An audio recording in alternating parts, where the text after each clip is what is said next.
Hi, my name is Dr. Jim Davies, and I'm here to talk to you a little bit about a kind of calligraphy I invented. I call it Thunderwords. I'll just give a little bit of a demonstration.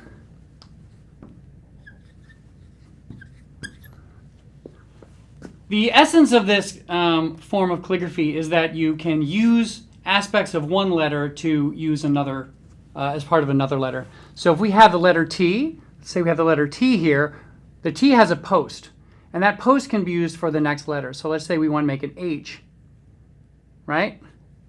The H is now a part of the T, so the T and the H share an element.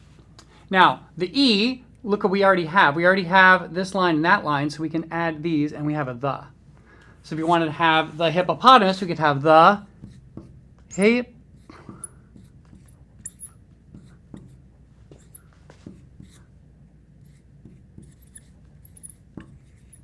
This is also heavily influenced by graffiti and that kind of the way that kind of writing happens, but you can use it for whatever style you want. But the key part is using the letters and the words as an inspiration for a something that's nice to look at, even if it's not particularly legible, right? So I'm also influenced by Chinese calligraphy, and in Chinese contemporary Chinese calligraphy, they also do some kind of a sharing, but you can build letters downward. Okay, so let's say we have the word representation. We might write it like this.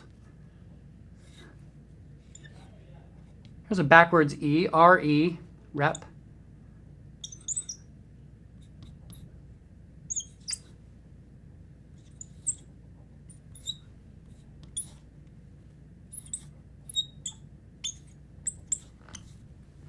So here, this is representation. It might be a little bit hard to read, but it's still a really cool looking graphical element. Okay.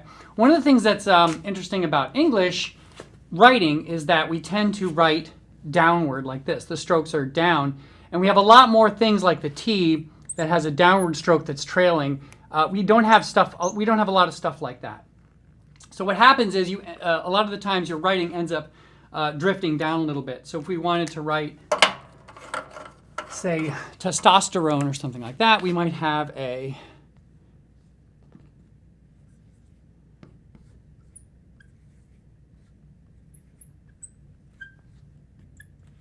now you see how it's moved down in this kind of direction. That's okay. You know, it might not be exactly what you're looking for, so you might not like it.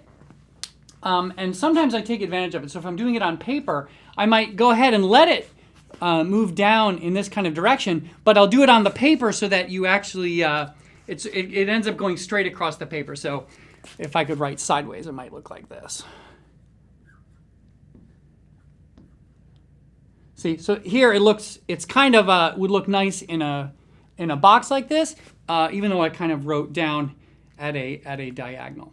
So try it out. So you make some letters. You don't have to make it fancy. This is years of practice, but try borrowing things. You can put the letters in different orders, right? So my name is Davies, so I might have a D here and an A over here and a V.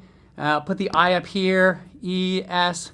You know, it doesn't really matter because you're trying to just make something beautiful. But it's kind of nice because you can just do it with any pen in your pocket. Just pull out a pen and just doodle it somewhere and practice. Thanks a lot.